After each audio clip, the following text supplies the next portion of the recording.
Today we're going to talk about one of the most common questions that I get from clients when I'm meeting them and their families for the first time, usually in a hospital. And that is, who pays if I sue in a personal injury lawsuit in Ontario? Stick around to the end of the video and I'll give you a tip on buying car insurance in Ontario that may help you. So let's get to it.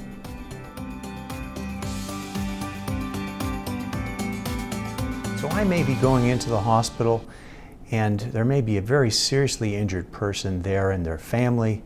They may have lifelong injuries, and they ask me what I see is a very typically Canadian question, and that is, if I sue, who pays? You see, they're concerned about the financial well-being of a bad driver or other driver that caused this accident they were in. They don't want to financially ruin someone, and they're concerned about that aspect of things from the very beginning. Here's the advice that I give them.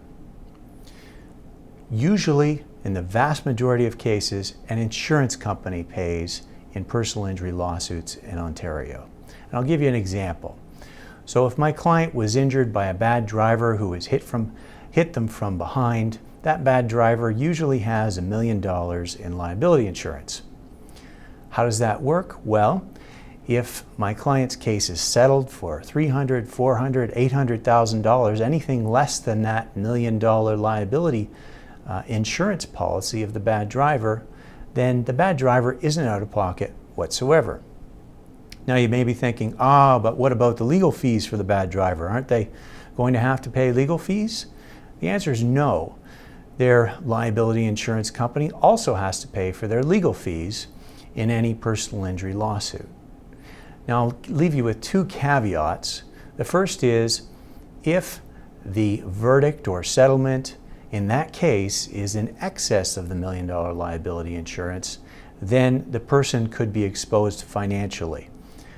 So for example, if a verdict is $1.2 million, then the insurance company would pay the $1 million and the person would be on the hook, the bad driver would be on the hook for the $200,000. The other caveat is that it may very well affect that bad driver's insurance premiums and cause them to increase. But the way I see it, my premiums have increased over the last 3 years, even though the government slashed benefits by $1 million and I haven't had a claim. So that's sort of a toss of the coin. Now the final tip I'll give you about buying car insurance in Ontario, and you may have heard me say this before, but if you have assets like a home with equity in it or other assets, you should seriously consider talking to your broker or talking to your insurance company about buying excess insurance to protect you for amounts above that $1 million.